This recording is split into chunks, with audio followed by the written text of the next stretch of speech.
Waiting on the blue bar. Okay. Should be good. Can you hear me, sir? I can hear you. Can you hear me? Yes, I can. I can hear you. I can see you. Oh, well, that's good too. Playing with a new camera here. Little washed out. Got to play with lighting, but do more next time. Well, Jason, if you wouldn't stop trying to improve the quality of everything about our show and just be happy. No, pushing the envelope. Okay, we are good. Let us begin. Welcome to Just Curious Media. This is Let's Talk Cobrakai. I'm Jason Connell. And I'm Sal Rodriguez. All right, Sal, we are back for another episode. Yeah, very interesting time. Every time we get into these in-between seasons, that's where we're at now. We are in between season 4 and season 5. We go into our special episodes. Yeah, going to the vault. Even though they're special episodes, they become more because we've only done what now 40 related to each individual episode, and then beyond the seasons themselves, we get into then the special episodes between seasons, and that's where we're at right now. We are, and this one is new ground for us. Yes, we have had a Superfan episode before. We had Superfan Jason Kersey on the podcast in person, in the flesh. Yep. It was our first 3-way, like Zoom, YouTube live. It was fun as heck. He was a Patreon Superfan Jason Kersey. And then I discovered this a few months ago, right when we were doing season 4. And I thought, oh my gosh, this is great. And that is this, Sal. And I guess it was May 13th, 2021. This message came in to Let's Talk Kobrakai's Facebook Messenger, right? Well, there was a lot of things going on around that timeline for me personally. I was moving cross country. Yeah. We had just finished season 3 a few months prior. And then we were into the special episodes. We started to do fan appreciation episodes. And this it wasn't an account I check all the time. Sometimes you have to ask, sometimes you get asked, hey, do you give permission to this person to send you a message? Yeah, I had some of these barriers on. So I've kind of switched everything and made it funnel towards in my inbox. However, this was sitting there. And a couple months ago, I discovered it. I'm like, not only was it a message, Sal, it was an audio file message. Really? So we got a message from a fan, and I thought, oh, this is really great. I played it one night. Sophia and I sat there and listened to it. It's so fantastic. I asked him his permission, got his permission, asked him if he would like me to do this or allow us to do it, to play it on the air. And as if we have him with us like Jason Kersey, but he's not here, but we're going to play this, stop it at points in time, answer questions he asks us. So it's kind of like a really cool way to do something. And maybe it'll spawn us getting more audio files, and, some of them may pop up on the show. I don't know. I'm not making any promises, but here and now we have on the show Superfan Kosta Dinos. That's he's got to be is he in Greece? Is that where he is? Well, yes, you're onto it here. So, but he shares his story and he's got questions for us both. And there's even a great talking point. Whoa, slow down there.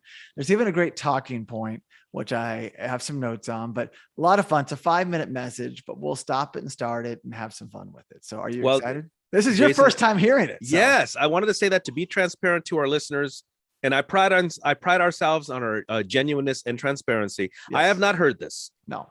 You've talked about this. You've mentioned this. You've teased this to me. I have not heard this. So this will be a live reaction from me. It will be. And we'll get right to it after a word from our sponsor. Oh, what? Support for Let's Talk Cobrakai is brought to you by Manscaped, who is the best in men's below the waist grooming and offers precision engineered tools for your family jewels. Join over 4 million men worldwide who trust Manscaped, and with this exclusive offer, you'll get 20% off and free worldwide shipping with the code cobrakai at manscaped.com. Nice. Got to take care of business, Sal. Yeah, 4 million men. That just jumped out at me today. 4 million. Probably more than that now. By now, yeah, that's a good business and a very good product. Again, a very good product. Very good. So again, this is Kosta Dinos, although he says his name here. It was a Facebook Messenger voicemail back in May 13th, 2021. And I will play it, he'll join us. And again, we'll start and stop it intermittently. So New thing for us here at Let's Talk Cobra Kai. I'm ready, Kosta. Here we go. Hi guys, my name is Kosta Dinos, as you see it on the Facebook profile. I've recently discovered your podcast for the last, I'd say 3 or 4 months, and I've listened to every single episode, and I really like the way you guys review the Cobra Kai TV series. You guys are clear and concise, to the point, non-biased, and I really think that the way you present it, it's a very fun way to listen to you, because I really enjoy the way both of you speak. It's just, you're very clear in the way you describe everything, and it's just really fun to listen to you. It's good company. All right, stop. Kosta, you're my favorite. My new best friend. My new best friend. Speaking of precise and clear, you, sir, speak very clear and precise as well. So yeah, what a compliment. I mean, I heard this, I was like, oh, Sal's gonna love this. And I didn't want to just send this to you blindly. I thought, well, we'll make this a little show, like a smaller episode, a lot of fun, but yeah, great start. He's already got his hook, Sal. This would make for a wonderful Apple 5-star review, would it not? Yeah, this is really fantastic. This little clip. Yeah, and you know what's funny is he says what, clear and concise, and I think we always like go down these rabbit holes, and we're always like we're going around the block and back. Yeah, but that's just us covering, everything. That's all. I mean, I hear what you're saying, but I don't think we meander around. We just get a lot of context to things. No. Our shows are tight, but we do go all over the place. But no, I'm loving this so far. This just feels so personal, Yes, absolutely. All right, we shall continue. So yeah, I wish you the best of luck with the show, and obviously there's a season 4 coming along, so I'm really looking forward to the reviews you guys are going to make on that, and also the Karate Kid number 4, or it's the next Karate Kid. I'm looking forward to listening to your review on that as well. I recently saw it just last week. Now that's available on Netflix. And I've got to say, after seeing it after many, many years, the overall feeling is that I could describe it as, it wasn't that bad. Even though I remember it being the weakest out of the 4 Karate Kid movies, it's great to see the late Patmorita reprise his role as Mr. Miyagi. And although there are a few, let's say, cheesy bits in it, it was the mid-90s. So I guess at the time it was considered cool, maybe. I don't know. Like I said, it's overall feeling, not that bad, considering. There is one element in that film, and it's really in the beginning, which in a way kind of contradicts the Karate Kid universe as far as the Cobra Kai TV series is concerned. I don't want to say too much on it. I don't want to spoil it for you, but I think you most likely will pick it up. You'll see what I'm talking about when you eventually see the movie, because the way it's spelled out in the movie, I don't think it would be canon in the Cobra Kai universe, but that remains to be seen, and we can delve into that if once you watch the movie. All right, so great stuff there. Now, I've actually seen the movie. I had seen the movie. You were the latecomer to the movie. Yes, right? And in fact, I'm wondering if I had seen it at that point in time. No, maybe not. I don't think. And I had seen it so long ago and was like, this is ridiculous. I was young and I thought this was so silly. So I didn't actually finish it or see the whole thing until a couple years ago, and was like, oh my gosh. But whatever. I know we talked about it, like maybe seeing it, because this goes back to May, almost a year ago. So yes, I've seen it. Now, actually, I live in Boston, Massachusetts, and not too far from Julie Pierce's house. Wow. So there's going to be probably as close as you are to Allie's house. 20-minute drive, and I can Sure. go there. We've talked about doing an episode, then we waited, and then season 4 was upon us. So there's going to be a on location episode where I'm out in front of the house, trying not to get in trouble, Wow. because this neighborhood's very different, very nice, and do an episode there. Yeah. It's not like me walking around the South Seas. I mean, I walked around the South Seas for like an hour. I made friends with a cat. Like, I practically lived there. Nobody bothered me whatsoever. But Allie's house, you went by, and I've been by there many times. But I think that's Los Angeles and Encino. That house is used to having people go by and gawk at it. In Boston, it's like, wait, they made a movie in that house, huh? So, and let alone the Karate Kid Part 4, or the next Karate Kid. So I'm going to do that. But so we are definitely gearing up to do something for the next Karate Kid. And rather than just rushing in and do this scene by scene breakdown, I have some special things where we might even start doing episodes leading up to that. Like, for instance, I'm just going to give a little bit of a spoiler here. I may or may not know the dojo that was involved, that, helped either train or kind of put some of their students into some of the scenes. I may or may not have stumbled on some information about that. So yeah, cool stuff to come. But back to Kosta's, question or information. And yes, I'm sure you noticed it, Sal, right away in this movie, in this next Karate Kid, Mr. Miyagi is called a different name. Like in the first 5 minutes, I think. And so this made me go back. When I saw it that time, I was like, wait, what? And kind of got ready. And then this kind of put it back on my radar. So let's just go back in time. The Karate Kid, the original, the greatest of them all. Mr. Miyagi is never called anything but Mr. Miyagi in that movie. No one ever calls him by another name. Okay. So yeah, we never learn his first name in the original movie. Well, hang on. What? No, it's just not called this. No one says, hey, blah, blah, blah. Yes. When he gives Daniel, when he says choose, and Daniel chooses the car that he loves. Yes. He has keys for that car. Their dog tags are the keychain. And on the dog tags, it says Hideo, Hideo Miyagi. Now, is that a nickname or is that his name? But that is definitely the first time he was given anything in the Karate Kid universe. Hideo Miyagi.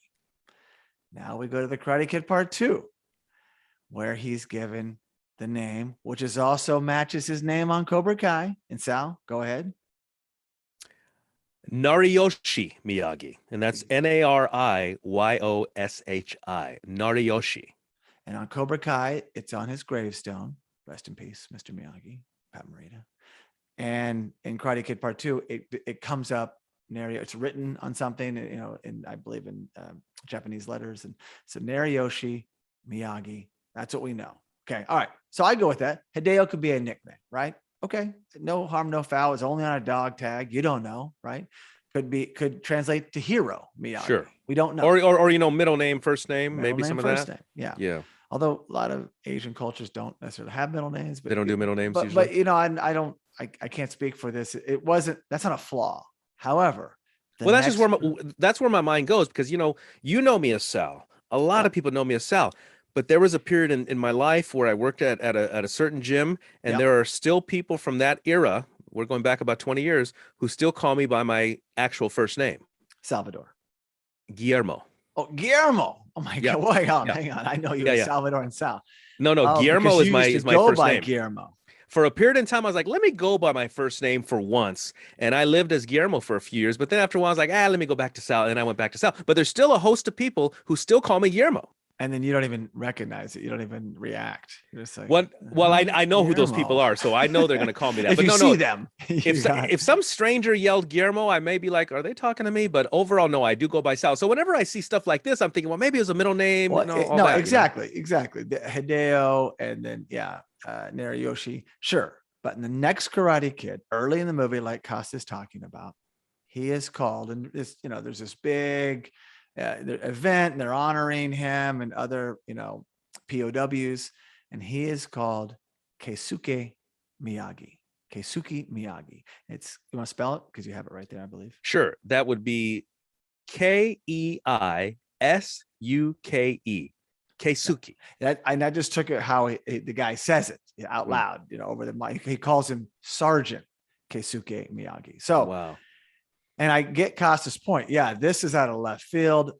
Why didn't they just take, Nariyoshi, which had already been put out there in Karate Kid Part 2, Sure. or even take Hideo? Yeah, But they did not. established. It's been established. It's there.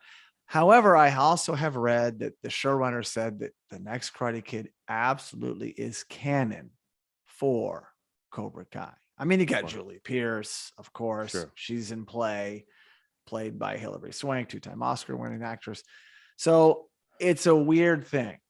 I think the only thing that throws people off, Jason, about the next Karate Kid, what could throw off a fan, and maybe what threw me off originally, is that there was no mention of Daniel LaRusso, like zero mention. Yeah. At least they would have mentioned him. Oh, he's off here, and then carry on. But there was zero mention, which I think made it a little bit strange to the fan and viewer. Yeah. Yeah. He died. They could have just said that. Anything. No, they couldn't have said that. No, it's very strange. The whole, listen, I kind of found a whole new love for the Karate Kid Part 3, flaws and all. It's shot beautiful. They have the Enos house. There's this terrible person, great acting by Terry Silver. And yeah, there's the flaw at All Valley, and let alone forget the one big flaw. It's the fact that All Valley is just more of it's tacked on in this movie. In Karate Kid Part 3, like, oh yeah, we're gonna do this All Valley real fast, condensed, and it's like it's so rushed and just feels like what? Mm-hmm. But I like that movie. There's a lot there. Well, the next Karate Kid has moments. It's also bizarre at moments. So when she goes to the monastery, and so once you get over that, it's like it's really forced and contrived. However, there's seeing Mr. Miyagi reprising his role, Patmorita, one more time. It's worth it. And hey, Julie is a good actress, and she's got some moves, and there's some moments in there. But yeah, there's no Cobra Kai. It's a weird other thing going on. Yeah, there's these other guys that I think would be in the Cobra Kai roles or positions. They would be, yeah. Yeah, like they're the Cobra Kais, quote unquote, of that movie. Yeah, and Michael Ironside's always great from Top Gun. Yes, recognize him. Mm-hmm. But anyway, so I totally get it. I want Cobra Kai. I would love them to pull out Julie. Any other references, maybe just talk about it one time. I met Mr. Well, if she's in the show, she would. I met Mr. Miyagi. It was in Massachusetts, and we had this thing. That would be a great way to kind of book in that and bring it in the fold, I would say. But I do believe it's canon, but they'll probably never talk about this name thing unless Keisuke was just, like you said, maybe it was another name. Maybe it was a middle name. Maybe it was a family name he decided to use in the war. We don't know, but I don't know why this movie chose that. But there you go. Well, like I do know, like, and from what little I know of some Asian cultures, I know they do a thing also where they'll put the last name first and the first name last. Oh, yeah. Yes. Yeah. Right? Like you'll call somebody what you think is their first name, but it's actually their last name or vice versa. Or they'll combine things. Yeah, totally. It's, yeah. Although a lot of Japanese people I know, they don't change their name. They keep their name, but some Koreans or Chinese who moved to the States change their name. So it's at least their first name. So it gets, confusing. But anyway, so there's that. But Kosta goes on, and let's have anything else to say on the next Karate Kid. No. I'm ready to move along. Okay. Back. I got to bring this back up because this is, okay, back to Kosta. Let me tell you a little bit quickly about myself. I'm born and raised in Australia, but my background is of Greek heritage, and I'm actually in Greece right now. I live on a small island called Kythera, and I'm loving it here. It's completely different lifestyle. It's very nice, very peaceful. I think that's very crucial in anyone's life, is to have inner peace. Trying to make me cry. Jason, you said you're a documentary filmmaker. I'm interested to see some of your work. Are there any links that you could perhaps forward to me that I could, click on and see? Are there any of your films, documentaries available to stream, or is it through some paid service, or is it on YouTube? Please let me know. Sorry, I didn't mean to pause it prematurely, but thank you, Kosta. First of all, love what you had to say. Sounds like we're talking to kind of a Miyagi type student. I love that the inner peace. Sal and I know we both subscribe to that very much so. Oh, the thought, Kosta, when you talk about living on an island and you mention inner peace, I swear to God, I almost start crying. I literally almost start crying. That would be a dream. Yeah. A dream come true. Well, he's loving it. Sounds like it. Beautiful. has time to watch Cobra Kai and Yeah. listen to our show. So hopefully that brings you more inner peace, Sal. Let's hope that Let's Talk Cobra Kai is like a meditation for some. And thanks for asking, Kosta, about my film career. Yes, it was a huge part of my life, my career for a long time. And yes, you could see you could go to my website, which is mrjasonconnell.com. It's mrjasonconnell.com. And you can kind of see the festivals, see some of my documentaries, and on there, my filmography link. You could also just go to IMDb, which is the source for everything, and look me up. But I'll give you a quick hit list here, very quick, because most of the movies I've done, a lot of them were on Netflix, but Netflix just churns things over after 1, 2, 3, or 4 years. It's like they're gone. Yeah. I'm not a fan of that. They're more the new, and now they're creating Yeah. content. Like I had these Yes, license deals for some of my documentaries before Netflix was even making content, before House of Cards dropped. So now they're even more so, like if you're not making it for them, they're not going to keep it on their platform. So Amazon is where a lot of my movies are. And there's so many new platforms popping up, like Tubi and or even IMDb does free movies. IMDb, you can log in. IMDb TV is free. I did not even know that. So you can just watch it on your browser. Wow. So anyway, a lot of them are on Amazon. Some aren't available anywhere, and then they pop back up on Amazon. So a quick rundown: Strictly Background, The Rocket Fire Explosion. Well, I guess Strictly Background was about a documentary about movie extras trying to make it in Hollywood. My first, very proud of that movie. It's how I met Sal Rodriguez. That's how you and I met. Guillermo Rodriguez. The Rocket Fire Explosion is a fun nostalgia movie about the rise and fall of Showbiz Pizza, which was replaced by Chuck E. Cheese. It's about an animatronics rock band. It is glorious. I highly recommend it. If you're a fan of the 80s, watch the Rocket Fire Explosion.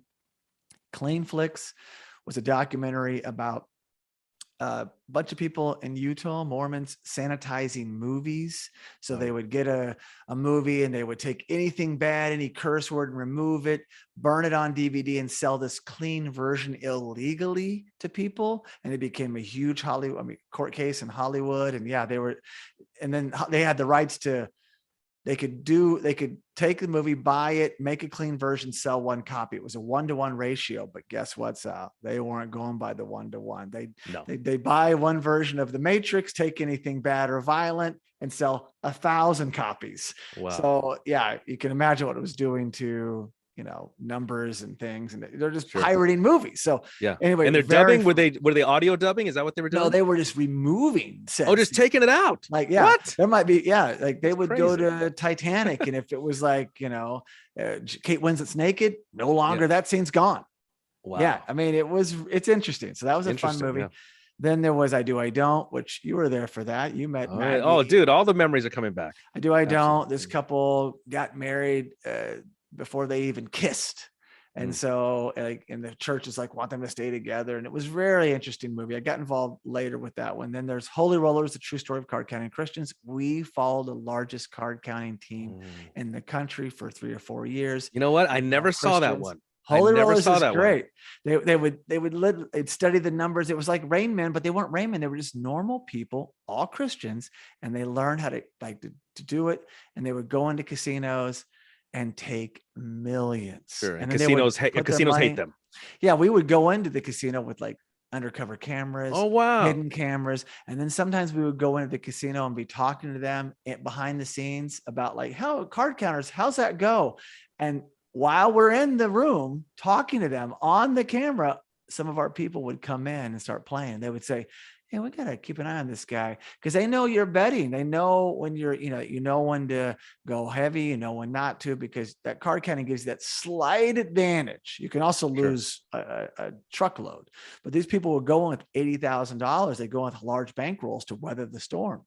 It was fascinating. It nearly became a big Hollywood movie. We had an A-list director. It nearly was going to be like a recreated, but it just didn't happen.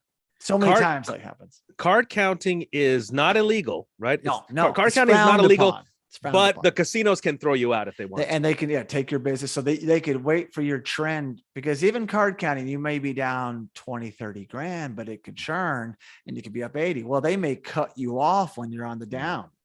Like, Sal, you've been playing great. We don't want your business. You can play anything else here, but you can't play blackjack. Wow. That can happen. Yeah. So then, of course, there was Glow, the story of the gorgeous ladies of wrestling, which became a really great TV show on HBO. Sorry, became a great TV show on Netflix, which kind of picked up where it was kind of like the first season was really close to what the documentary was. And by season 2, they kind of made it their own, but Yeah. very proud of that. Very nostalgic. It was about that Yeah. real TV show Glow in the 80s. Mhm. I'm really into nostalgia things. We got to know all the women. They hadn't talks out in so many years. And then in the end of the movie, we had them come together for a reunion, and it was just beautiful. And then you were there when they came together again at the Los Angeles United Film Festival. We had 20 plus Glow girls on stage, me and you, the director, the editor, and the writer, and 20 plus Glow girls on stage that night. Sal, I'll never forget it. I have photos of us, like you and I are on opposite ends and everyone's in the middle. And then we all went to the Dresden afterwards for the after party. But what a night that was. That was great glorious. memories. That's a highlight reel moment. That's how I feel about incredible. that. Such good memories there. And Seder Mania was about Hulk Hogan and his number one fan. Seder Mania is a lot of fun. I remember that. Quickly, I got 3 left. Tough Ain't Enough, conversations with Albert S. Ruddy, who produced The Godfather. Yep. Got the rights, had to sit down with the mob, get them to sign off on the script. And they were making a movie with Robert Evans and Coppola and yada, yada, yada. And then there was County Fair, Texas. I worked with the same directors of Glow and Rocket Fire Explosion. Beautiful movie about kids, like in the 4-H program, Future Farmers of America, FFA 4-H. They raise animals, and then they raise them for a year. It's very like Cine Verde style. And then at the end of the year, they have to give up their animals. And it's just like really heart-wrenching, but beautiful. And it's more of an art piece. What becomes of those animals? Well, some go off to market and some, but this is farmers. This is the drill, That's what they do. This is what they do. Sure. And then lastly, and I didn't see that one, by the way. I need to see that one. Yeah. County Fair, Texas. I never saw that. And the last one is Not Such a Bad Guy, Conversations with Dabney Coleman. Biopic on the great, legendary actor Dabney Coleman. Movies like War Games, 9 to 5, Tootsie, On Golden Pond. I met him at the festival.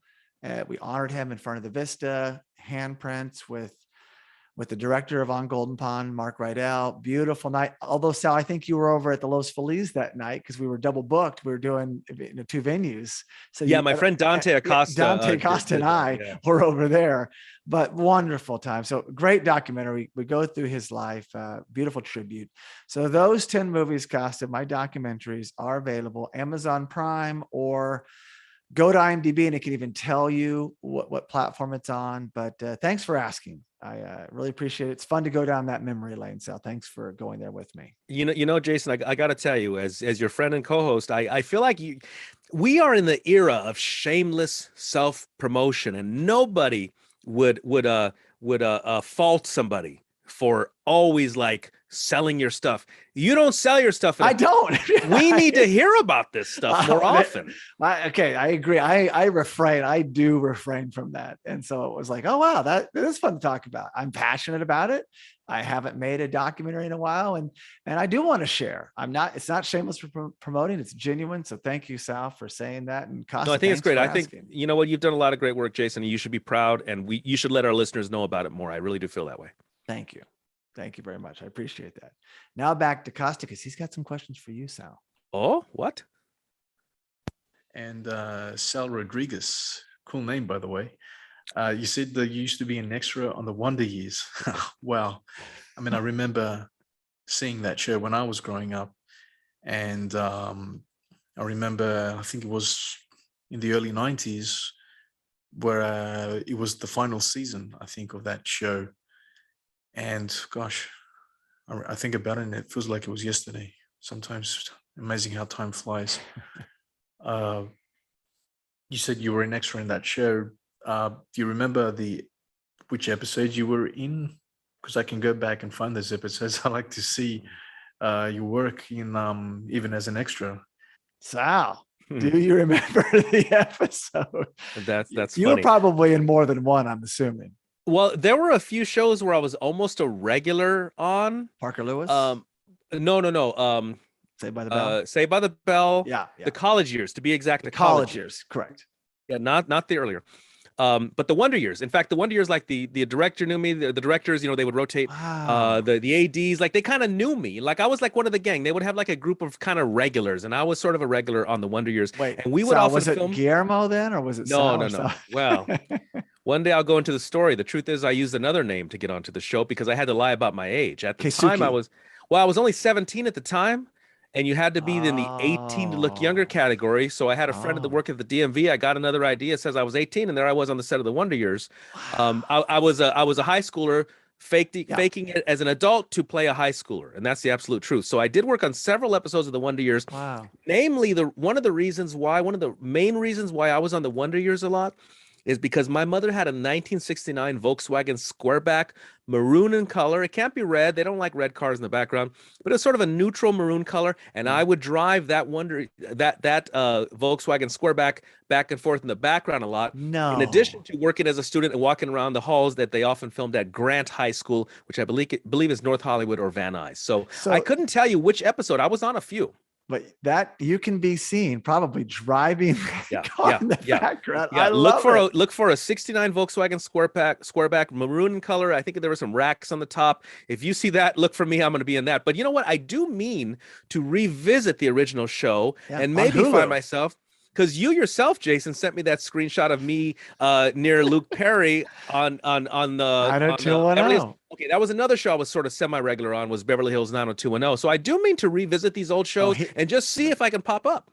He's about to get to that as well. But no, I was revisiting that show, seeing if season 1 held up when I was younger, much younger, and I was cracking up watching it. And then I swear I'm really good at spotting extras because I made a documentary about movie extras, and I can see those things. And I saw you immediately, and you were young as heck, like 18, 19 maybe. Yeah. And I took a screen grab, and you're like cracking up. Yeah. Like I wasn't looking for you. You just popped up in my screen. I just thought it was hilarious. Nice. Well, when I first visited Los Angeles, my first time ever visiting a friend, which planted the seed to move there, this guy said, "Hey, you want to go see the Wonder Years house?" I said, "Yeah. I mean, I love locations. I'm a geek. I'm a film geek on that." Yeah. He drives me to the Arnold house, which is at 515 University Avenue, Burbank, California, 91504. We pull up. I mean, a family lives there. It's a real house, but it looked the same. They hadn't painted a thing. It looks like 1950s, 60s.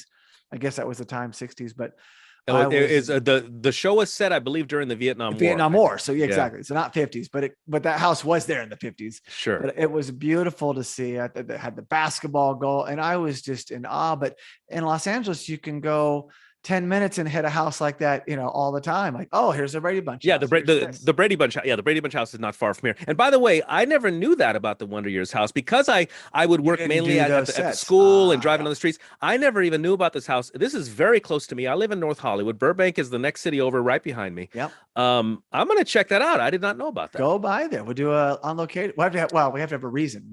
Let's talk TV, and we'll get you over there. Go by and check it out. I don't think it's changed because people buy houses like that. They want it, they want to keep that authenticity. If all of a sudden they painted it different, did a remodel, I guess you could. In fact, I even saw that the Cobrakai house in Atlanta was up for sale recently. You know what? When I saw that, I was thinking, I hope they don't mess with it. I hope they don't alter it too much. Sometimes they do refurbishment or knock out walls and all that. My question is this though: will they build that into the show and say the LaRussos moved? Mm-hmm. Or will they just try to cheat it like it's always the house, right? Yeah. Or this because you may approach the new owner. Hey, can we film here? And they may be like, no, I don't want you to film here. Exactly. Yeah, that now could maybe they kept everything and they move down the road. But if someone doesn't want the disturbance, then you just say forget it. Or is season 5 like the LaRussos go to Okinawa and it's like the Brady Bunch go to Hawaii? Look out for the little tikis. They are dangerous. Yeah. That's taboo. Yeah. So okay, back to Kosta because he's got some more comments for you, I believe. Back in such a really popular show being the Wonder Years.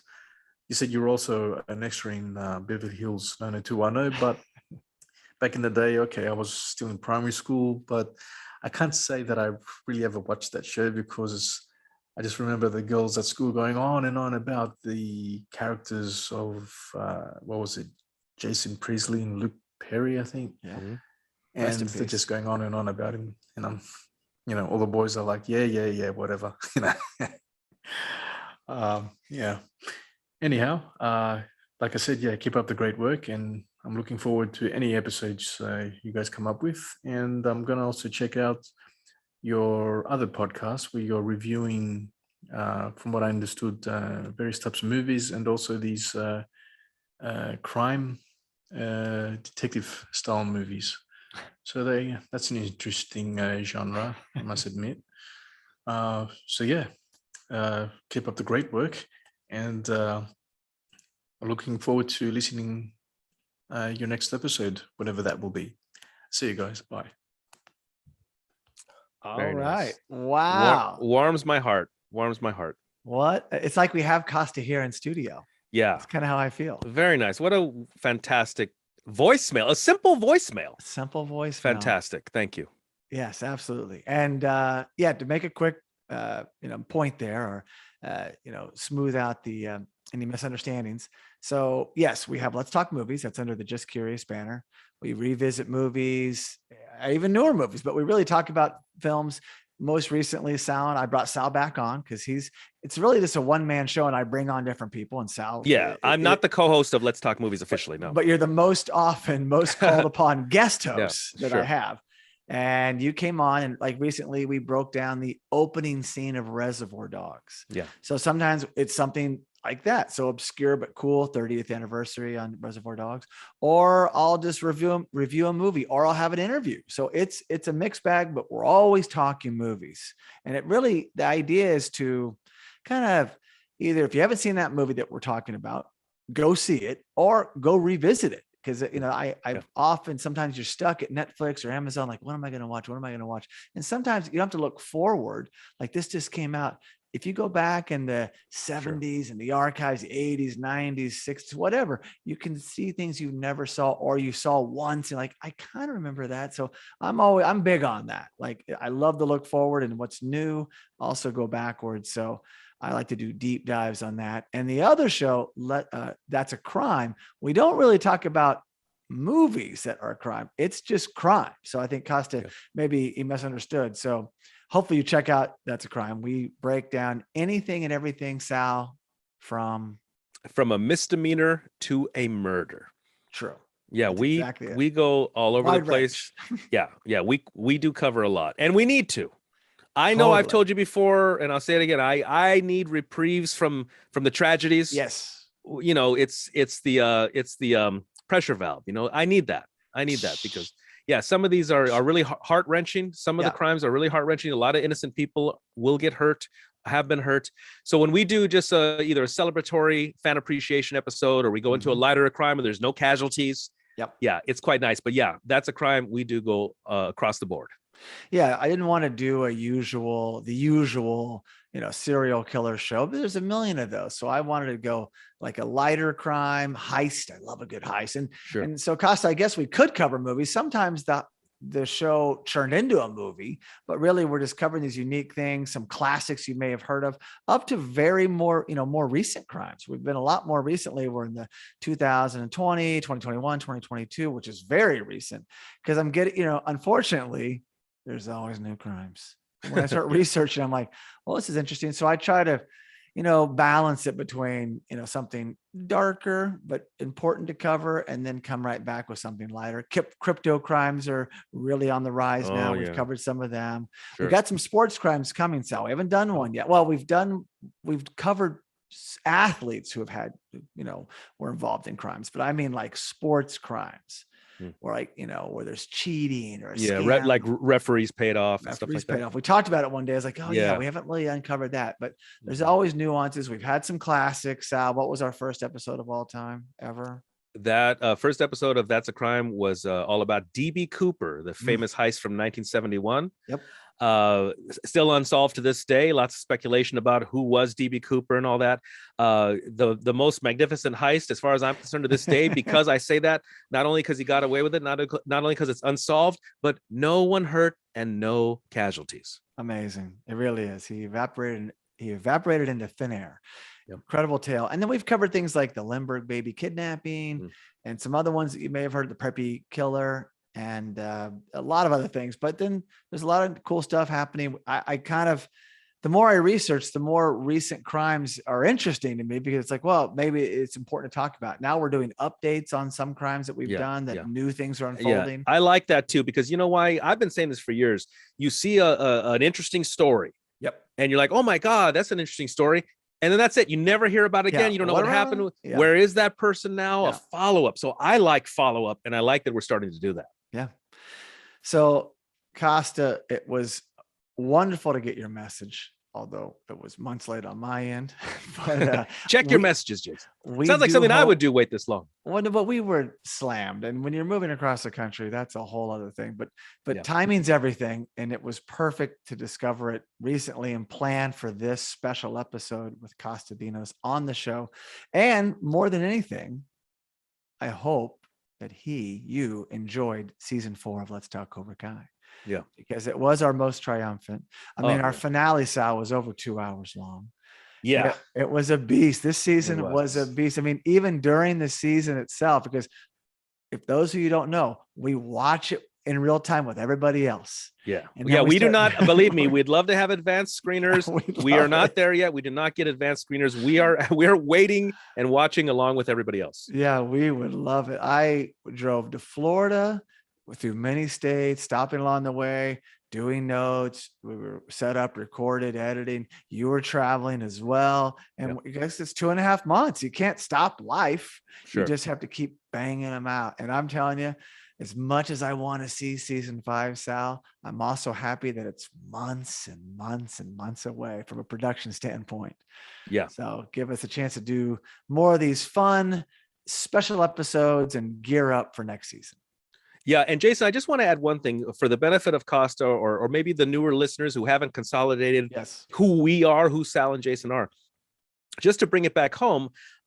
So you and I met when you were casting for your documentary, Strictly Background, because you wanted people who had done or were doing lots of extra work. Currently. So well, that's what you were looking for. But I did visit you. We had a wonderful visit. Yeah. You had me on camera, I think, auditioning me, interviewing me. You do? Someday we'll release. I got to see that. That could be a special episode. 2005. So you and I met in 2005.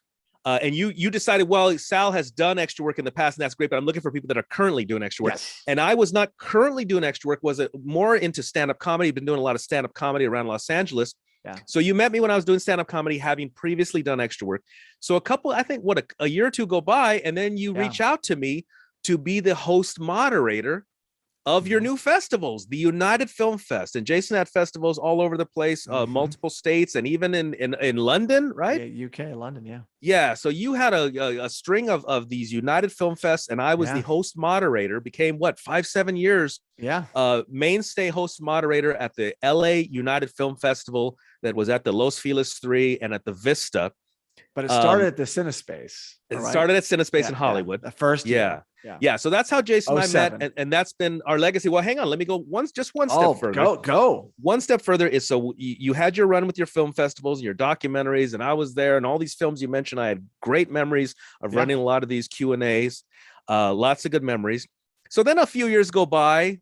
I think by that time I started working at a newspaper, and I was just kind of out to pasture in a way. Just kind of working at a newspaper as a writer and as an editor. And I get a message, or maybe even a phone call out of the blue from you. Haven't spoken a couple of years. Yep. You're like, hey, Sal, I want to start getting involved in podcasting. And by this time I did have some podcasts under my belt. I had been podcasting with some friends in years past. I was on Sirius XM for a while. I'm proud of that. And then you call me. And by the way, you were not the first person to say, hey, Sal, I want to podcast with you, but you are the first person that I said yes to after this break. And that was based on our experience, my experience of working with you at the festival, knowing you, respecting you.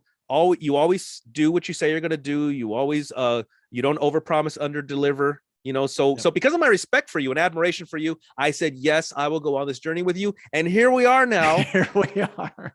I can't believe it. So I am indebted to you, Jason. I owe you a lot of gratitude. You've always believed in me, and that really warms my heart, and I mean that. So thank you for having me along, and everybody. That's how Jason and I met, and here we are now. So thank you, Kosta Dinos, for the wonderful message. Fantastic voicemail. Really, sorry we got to it so late, but yeah, we have to also, even if we do discover something wonderful, we got to think when we're going to put it into the pipeline, right? So totally, yeah. So here we are today. Thank you very much for being an avid listener, and here we still go on and on. Special episodes now, and season 5 yet to come. Yep. Well, thank you, Sal. That was very kind of you to say. And yes, I'm a big fan of yours as well. And we're here for a reason. And we're over. Well, I won't even spoil it, but we have a lot of episodes under our belt for all of our shows, and we will continue on because it's so much fun. And we have not been in studio together in a few years, which is totally crazy. No, but I hope to see you soon. I think you said you're going to be coming out to Los Angeles soon. Yes, I have not been to LA since moving, and it's been too long. I got to come back and at least visit. So then we will sit down, have some wine, and we might even record in person. Wow. Wouldn't that be like old times? Well, yeah, take us a minute to get readjusted. Yeah, exactly. I'm not used to being in the same room with you. This is weird. Go in the other room and get on your computer. Yeah, exactly. You go over there. So thank you, Kosta. And I hope that you did enjoy season 4. And other fans, write us, send us voicemails. You never know when you might pop up on an episode of Let's Talk Cobra Kai. Yeah, that's a nice treat. It really is. For us too, For sure. So unlock your confidence and always use the right tools for the job with Manscaped.